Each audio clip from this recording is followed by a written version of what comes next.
प्यारे विद्यार्थियों, आज हम लोग 7वीं कक्षा की गणित के अभ्यास 4.3 के दूसरे प्रश्न को हल करना सीखेंगे। तो पहले प्रश्न में एक दशमलव संख्या को किसी पूर्ण संख्या से भाग देना था, लेकिन जो दूसरा प्रश्न है इसमें क्या है कि एक दशमलव संख्या से एक दशमलव संख्या का भाग, माने भाजक और भाज्य दोनों ही दशमलव में हैं। तो ऐसे प्रश्नों को आप कैसे हल करेंगे, यही इस वीडियो में हम लोग सीखेंगे। देखिए, दूसरे प्रश्न में पार्ट वाइज बहुत सारे प्रश्न हैं। मैंने केवल 3 प्रश्नों को बोर्ड पर लिखा है और 3 प्रश्नों को हल करके आप समझ जाएंगे कि शेष प्रश्नों को हम कैसे हल करेंगे। तो आइए इसके फर्स्ट पार्ट को हम देखते हैं कि इस प्रकार के प्रश्नों को हम कैसे हल करेंगे।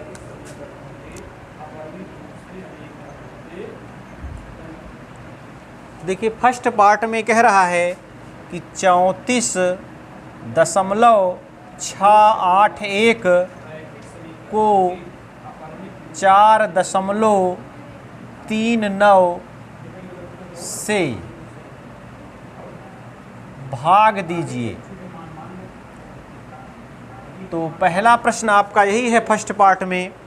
तो सबसे पहले हम क्या करेंगे कि 34.681 भागे 4.39। पहले तो आप प्रश्न को इस तरह से आप लिख लें कि जो को लिखा है यहाँ से भाग दीजिए, इस सब चीज़ को हटाकर 34.681 भागे 4.39, इस क्रम में आप प्रश्न को लिख लें। अब देखिए, पुनः आपको क्या करना है कि इस दशमलव को हटाना है। दोनों भाजक और भाज्य दोनों के दशमलव को हम हटाएंगे पहले। तो स्थिति क्या बनेगी कि 34,681 बटे, अब देखिए दशमलव के बाद 3 अंक थे तो इसलिए बटे में 1000 लिखा जाएगा। तो बटे में 1000 हो गया, क्योंकि दशमलव के बाद 3 अंक थे इसलिए 1 के बगल 3 जीरो हमने उतार लिया। अब भागे, अब यहाँ पर भी देखिए दशमलव हटाएंगे तो 439 बटे क्या प्राप्त होगा। देखिए, 1 के बगल यहाँ 2 शून्य आप रखेंगे, क्योंकि दशमलव के बाद 2 ही अंक हैं। देखिए, अब अगले स्टेप में आपको क्या करना है कि 34,681 बटे 1000, इसको तो आप अब बिल्कुल इसी तरीके से उतार लेंगे। अब लेकिन भाग का चिन्ह गुणा में परिवर्तित होगा, तब यहाँ स्थिति बनेगी 100 बटे 439, माने संख्याओं को हमने उलट दिया। भाग का चिन्ह जब गुणा में परिवर्तित होगा तो संख्याएं उलट जाएंगी। तो अब देखिए, बराबर यहाँ पर प्राप्त क्या होगा, 2 शून्य से 2 शून्य ये कट जाएंगे और यहाँ पर प्राप्त हुआ हमें 34,681 बटे 10, या आप ऐसे इसका गुणा कर लें तो 4390 यह हमें प्राप्त हुआ। माने 439 का 10 से गुणा हो गया और 2 शून्य से 2 शून्य कट गए, फिर 439 का 10 से गुणा हो गया तो 4390 प्राप्त हुआ। तो बस आपको यही करना है। अब 4390 से आप भाग आप दीजिए, तब प्रश्न आपका हल होगा। तो यहाँ पर हम कर लेते हैं कि 34,681 भागे 4390। तो अब तो आपको यह भाग हल करना पड़ेगा। और यदि आप चाहते तो यहाँ पर एक काम हम कर सकते थे, गुणते 10 है तो यहाँ पर 1 अंक के बाद हम दशमलव भी लगा सकते थे, तब यहाँ संख्या 439 हो जाती और यहाँ पर संख्या हो जाती कि 3,468.1 हो जाता। 3,468.1 हो जाता। अब बटे 439 हो जाता। यह भी हम कर सकते थे, और या फिर 4390 से भी आप भाग दे सकते हैं। तो दशमलव खाली मैंने हटाया है, भाग की क्रिया आपको करनी पड़ेगी। तो अब आप यहाँ पर रफली भाग कर लें, क्योंकि भाग तो करना ही पड़ेगा। तो यहाँ हम भाग दे रहे हैं, 4390 से भाग करना है 34,681 में। तो देखिए यहाँ पर 34,000 है और यहाँ पर 4,000 है, तो 4 8 32, तो 7 बार आप जाके देखिए, 7 बार, तो 7 0 0 और 7 9 63 के 3 और हासिल 6 और 7 त्रिक 21, 21 6 27 के 7 हासिल 2 और 7 चौक 28 और 2 30। देखिए घटाएंगे तो 1 8 में से 3 गए 5 और 16 में से 7 जाएंगे 9 प्राप्त होगा, और यहाँ 3 रहेगा, तो 3951 प्राप्त हुआ। अब आप यदि दशमलव यहाँ ले लें तो 1 0 यहाँ पर बढ़ जाएगा। तो अब देखिए 39,000 हो गया, और यहाँ पर 4,000 है, तो 4 8 32, 4 9 36, 9 बार जाकर हम देखते हैं तो 9 0 0 और 9 9 81 के 1 हासिल 8 और 9 त्रिक 27 और 27 से 8 35 के 5 हासिल 3 और 9 चौक 36, 36 3 39। तो देखिए भाग हमने दिया, शेषफल 0 हो गया।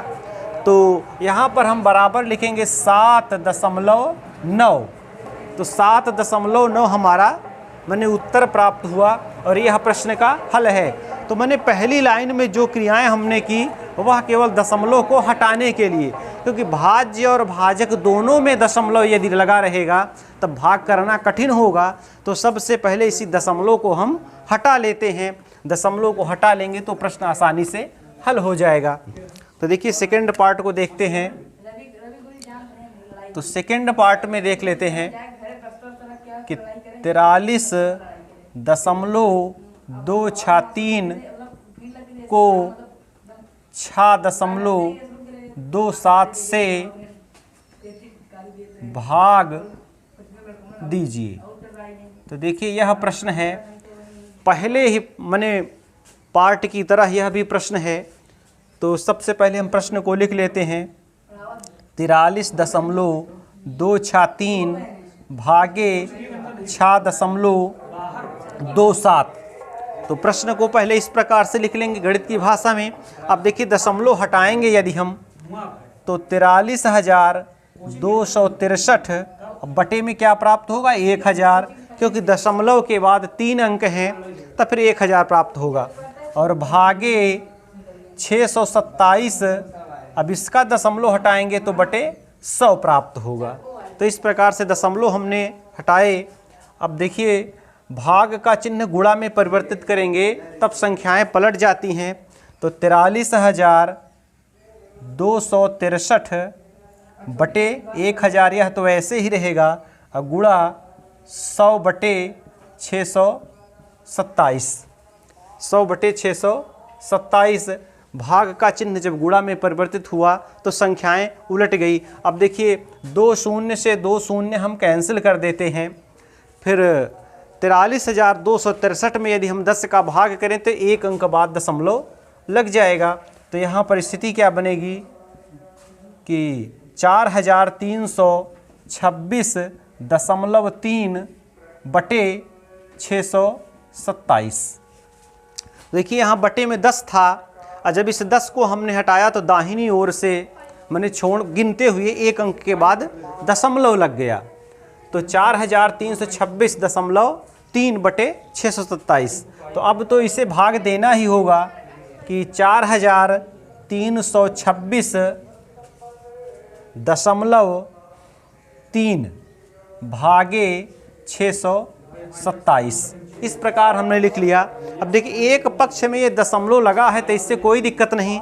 दिक्कत तब होती है जब भाज्य और भाजक दोनों में दशमलव लगा हो। जब दोनों में दशमलव लगा होगा तो पहले आपको दशमलव हटाना होगा। कम से कम एक पक्ष का दशमलव तो आपको हटाना ही होगा।